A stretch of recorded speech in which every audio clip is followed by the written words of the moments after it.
ہمارا تشخص، ہماری پہچان، سب کچھ اسلام اور اس کے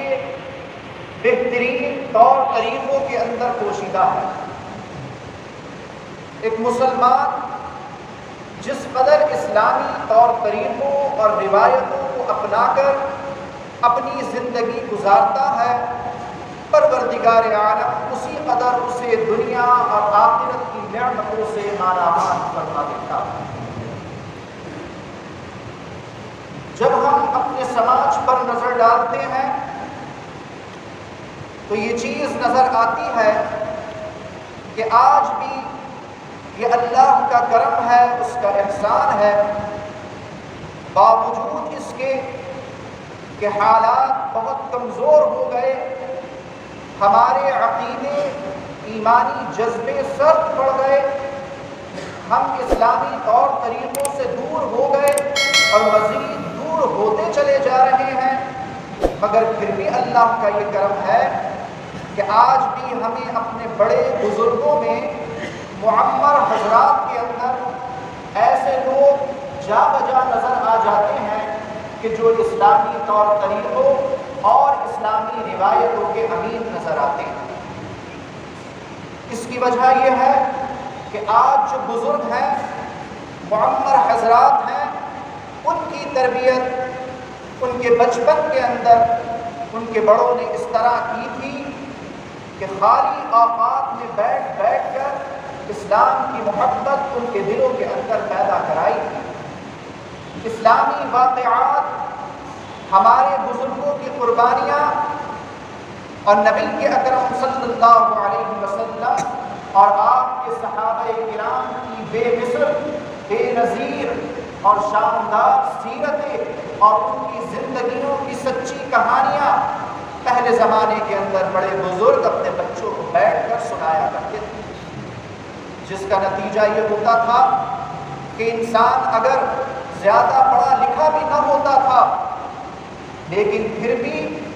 اسلامیت اور ایمانیت اس کی رگ و پے میں بس جایا کرتی تھی۔ وہ کچھ ہوتا تھا یا نہیں ہوتا تھا لیکن ایک سچا مسلمان ضرور ہوتا تھا۔ اس کے برعکس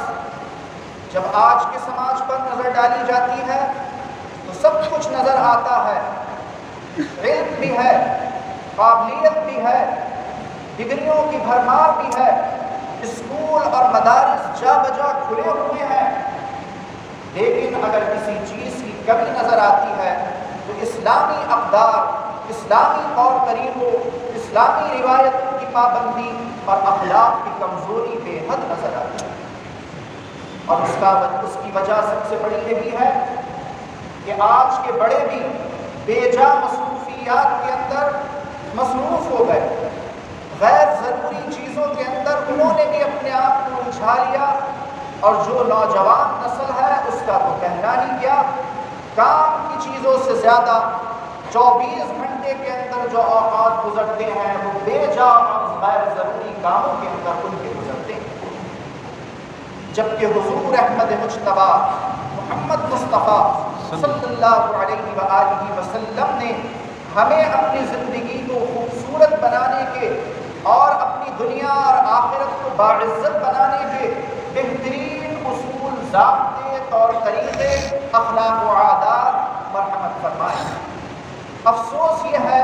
کہ آج ہم جن چیزوں کے اوپر عمل نہیں کرتے، پڑھتے نہیں، اور اگر پڑھتے ہیں تو ان چیزوں کو اپنی زندگیوں میں اتارنے کی کوشش نہیں کرتے۔ قرآن کی ایک آیت ہے، ظاہر میں دیکھنے کے اعتبار سے اس کے اندر بہت چھوٹی سی معمولی سی بات بتائی جا رہی ہے، لیکن اگر آج کے ماحول پہ نظر ڈالی جائے تو وہ معمولی سی بات بہت بڑی برائی بن گئی ہے۔ اور اللہ کا وہ حکم کیا ہے؟ وہ یہ ہے کہ اللہ تعالیٰ اپنے حبیب سے فرماتا ہے کہ اے حبیب مکرم صلی اللہ علیہ وآلہ وسلم، آپ جب کسی کام کے کرنے کا وعدہ کیا کریں، جب کسی کام کے متعلق یہ فرمایا کریں کہ میں کام یہ کل کروں گا یا یہ کام میں کل کر دوں گا، تو اس کے ساتھ ساتھ انشاءاللہ بھی فرمایا جائے۔ بغیر اللہ کی مرضی، بغیر اللہ کی مشیت کو داخل کیے ہوئے اپنے کسی معاملے کو گل کے اوپر نہ چھوڑا کرے۔ جبکہ حقیقت تو یہ ہے کہ نبی اکرم صلی اللہ علیہ وسلم یا تو وعدہ نہیں فرمایا کرتے تھے، اور اگر وعدہ کیا کرتے تھے تو اپنے ہر وعدے کے اندر اللہ کی مرضی اور مشیت کو ضرور داخل کیا کرتے تھے۔ تو پھر یہ حکم کیوں دیا گیا؟ یہ حکم آپ کی امت کو تعلیم دینے کے لیے، سمجھانے کے لیے اور سبق دینے کے لیے دیا گیا ہے کہ اے امت محمد مصطفیٰ صلی اللہ علیہ وسلم، تم جن چیزوں کو اپنی نظر میں بہت حقیر جانتے ہو، معمولی سمجھتے ہو، کہ چلتے پھرتے اٹھتے بیٹھتے وعدے کرتے رہتے ہو اور یہ پرواہ نہیں کرتے کہ اس وعدے کو پورا بھی کرنا ہے یا نہیں کرنا ہے، تو جان لو کہ خدا کے نزدیک یہ بہت بڑی چیز ہے۔ اگر تم نے عزم مصمم کے ساتھ اللہ کی مرضی اور مشیت کو داخل کر کے وعدہ نہیں کیا اور اس وعدے کو ڈالنے کا اور کام کو آگے بڑھانے کا موقع سمجھا، تو پھر خدا کے یہاں اس کی جواب دہی تم سے ہوگی۔ تفسیروں کے اندر یہ لکھا ہے کہ جب کوئی انسان کسی سے وعدہ کرے کہ میں کل یہ کام کر دوں گا، تو پہلے وہ یہ تہیہ کر لے، وہ اپنی یہ نیت بنا لے کہ انشاءاللہ میں پکے دل کے ساتھ، پورے عزم مصمم کے ساتھ اللہ پر بھروسہ کرتے ہوئے یہ وعدہ کر رہا ہوں، اور اس کے ساتھ ساتھ اللہ کی مرضی بھی انشاءاللہ تعالیٰ کہہ کر اس میں داخل کر رہا ہوں۔ حکم یہ ہے کہ پہلے سچے دل کے ساتھ دل میں ارادہ کر لے اور پھر انشاءاللہ تعالیٰ کہے، تو انشاءاللہ اللہ تبارک و تعالیٰ اس کے وعدے کو پورا کرے۔ اگر اس کے برعکس کوئی یہ سمجھے کہ آج ہم انشاءاللہ ڈالنے کا ذریعہ سمجھ کر اور یہ جملہ کہ انشاءاللہ یہ کام کر دیں گے، ایک گنجائش نکال لی جائے ڈالنے کی بات کو، تو یہ سب گناہ ہے۔ علماء نے لکھا ہے کہ انشاءاللہ اسی وقت کہنا چاہیے کہ جب کام کے کرنے کا تہیہ اور پکا ارادہ اس نے اپنے دل کے اندر کر لیا، یہ نہ ہو کہ اللہ کی مرضی کو بہانے کے طور پر انشاءاللہ کہہ کر وہ بات کو ٹالنے کی کوشش کرے۔ یہ چھوٹی چھوٹی باتیں ایسی ہیں کہ حضور نبی اکرم صلی اللہ علیہ وسلم نے حدیثوں کے اندر اور قرآن پاک کی آیتوں کے اندر اللہ تعالیٰ نے بیان فرمائی ہیں کہ جس کو اپنا کر ہم اپنے کرداروں کو مضبوط بنا سکیں۔ دوسرے مقام کے اوپر آپ نے یہ فرمایا، اور آج ہم یہ دیکھتے ہیں اپنے سماج کے اندر، اب یہ برائی عام ہے کہ آدمی امانت رکھ لیتا ہے، لیکن اگر وقت پر وہ دینے والا اس سے اپنی امانت مانگتا ہے تو وہ اس کے اندر دیر کرتا ہے، امانت میں خیانت کرتا ہے، یا اس کے مال کو خرچ کر لیتا ہے جو اس نے امانت رکھنے کے لیے اس کے پاس رکھا۔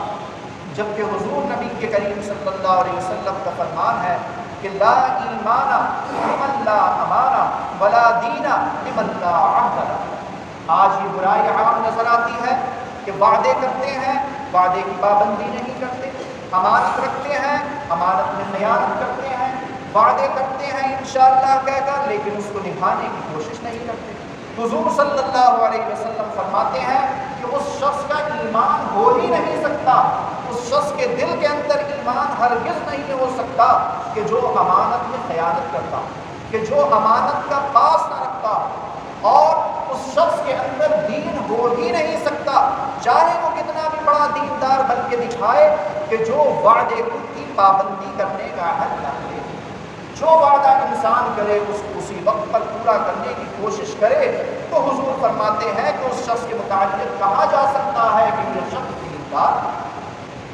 اللہ تبارک و تعالی ہمیں یہ توفیق مرحمت فرمائے کہ یہ ظاہر جو چھوٹی چھوٹی باتیں ہمیں نظر آتی ہیں، مگر بڑا دخل ہے ان کو کردار بنانے میں بھی اور کردار کو خراب کرنے میں بھی۔ اللہ تعالیٰ یہ غیرت، یہ توفیق ہمارے دلوں کے اندر، ہمارے ضمیروں کے اندر پیدا فرمائے کہ جب ہم وعدہ کریں تو اس کو اس وقت پر پورا کریں، جب ہم اللہ کا نام لے کر وعدہ کریں تو اللہ کے نام کی غیرت اور لاج کی خاطر اس کو اسی وقت پورا کرنے کی کوشش کریں۔ جب کوئی امانت رکھے تو اس کو خدا کی خاطر اللہ کا خوف دل میں رکھتے ہوئے جب وہ مانگے اس کو ادا کرنے کی کوشش کرے۔ یہ وہ چیزیں ہیں کہ جن کو اپنا کر ایک مسلمان واقعی طور پر، عملی طور پر ایک مسلمان کہلانے کا مستحق ہوتا ہے،